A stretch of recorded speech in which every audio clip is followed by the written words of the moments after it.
سورہ النساء تیسرا رکوع۔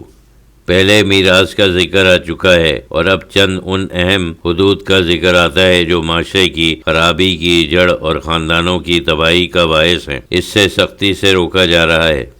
واللتی یاتین الفاحشات من نسائکم فاستشہدوا علیہن اربعۃ منکم فإن شہدوا فامسکوہن فی البیوت حتی یتوفاہن الموت او یجعل اللہ لہن سبیلا۔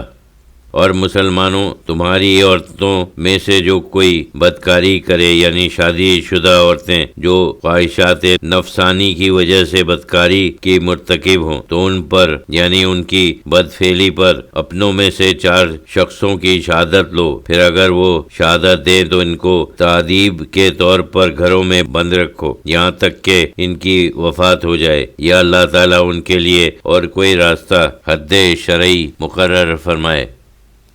واللذانی یاتیانہا منکم فعظوہما فإن تابا واصلحا فاعرضوا عنہما ان اللہ کان توابا رحیما۔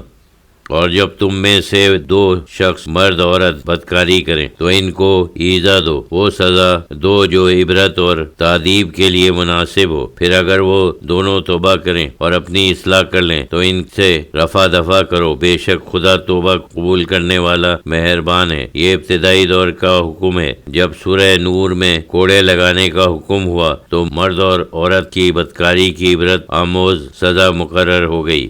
انما التوبۃ علی اللہ للذین یعملون السوء بجہالۃ ثم یتوبون من قریب فاولئک یتوب اللہ علیہم وکان اللہ علیما حکیما۔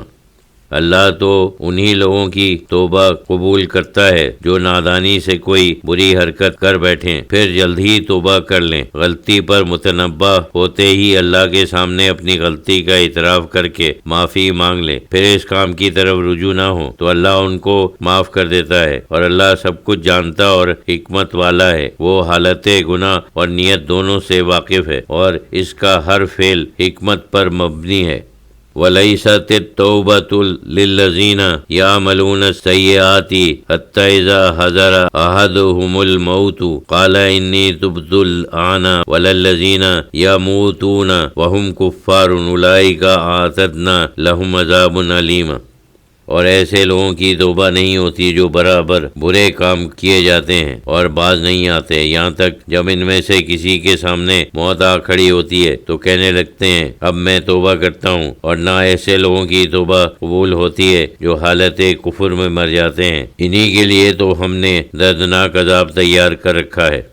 یا ایھا الذین آمنوا لا تحل لکم ان ترثوا النساء کرہا ولا تعضلوہن لتذہبوا ببعض ما آتیتموہن الا ان یاتین بفاحشۃ مبینۃ وعاشروہن بالمعروف فإن کرہتموہن فعسى ان تکرہوا شیئا وجعل اللہ فیہ خیرا کثیرا۔ اے ایمان والو، تم کو جائز نہیں کہ عورتوں کو جن کے شوہر مر چکے ہیں ان کو زبردستی میراث میں لے لو کہ ان کے جسم اور مال کے مالک بن بیٹھو، اور نہ اس غرض سے کہ ان کو گھروں میں روک رکھو کہ جو کچھ تم نے ان کو دیا ہے اس میں سے کچھ لے لو، سوائے اس صورت کے کہ وہ سری بے حیائی کے کام کریں تو ان کو روک رکھنا درست ہے، اور ان کے ساتھ حسن سلوک سے رہو، یعنی اپنی بیویوں کے ساتھ اچھی طرح گزر بسر کرو۔ پھر اگر تم کو کسی وجہ سے اپنی بیویاں پسند نہ آئیں تو تعجب نہیں کہ تم کو ایک چیز پسند نہ آوے اور اللہ نے اسی میں تمہارے لیے بہت بھلائی رکھی ہو، اس لیے محض پسند ناپسند اور نفس کے تحت بیوی پر زیادتی نہ کرو بلکہ اس کو اللہ کی رحمت سمجھو۔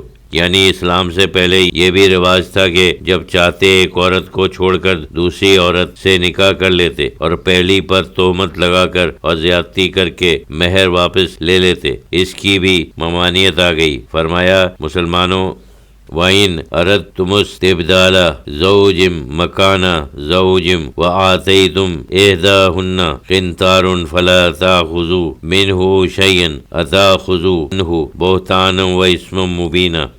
اور اگر تم ایک بیوی کی جگہ دوسری بیوی کو بدلنا چاہتے ہو، یعنی ایک بیوی کو چھوڑ کر دوسری عورت سے شادی کرنا چاہتے ہو، اور تم نے ان میں سے ایک کو یعنی پہلی بیوی کو بہت سامان بھی دیا ہو، پھر بھی اس میں سے کچھ واپس نہ لو، کیا تم اس پر بہتان باندھ کر اور اپنے سر پر سری گناہ لے کر اس کا مال، مہر وغیرہ واپس لینا چاہتے ہو؟ جہالت کی ان رسموں سے جو سراسر ظلم ہیں بچتے رہو۔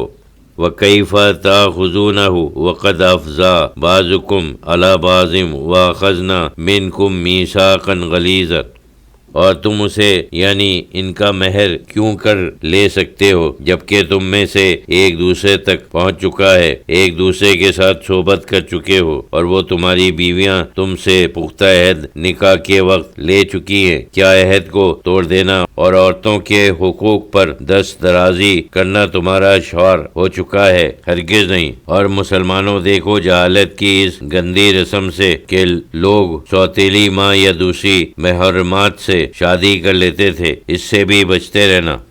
وَلَا تَنْكِحُوا مَا نَكَحَ آبَاؤُكُمْ مِنَ النِّسَاءِ إِلَّا مَا قَدْ سَلَفَ إِنَّهُ كَانَ فَاحِشَةً وَمَقْتًا وَسَاءَ سَبِيلًا، اور جن عورتوں کو تمہارے باپ نکاح میں لائے تم ان کو اپنے نکاح میں ہرگز نہ لاؤ، مگر جو ہو چکا سو ہو چکا، بے شک یہ تو بڑی بے حیائی اور عیب کی بات ہے، اور بڑا برا چلن ہے، عقلی، شرعی، عرفی، ہر اعتبار سے یہ بہت بری رسم ہے۔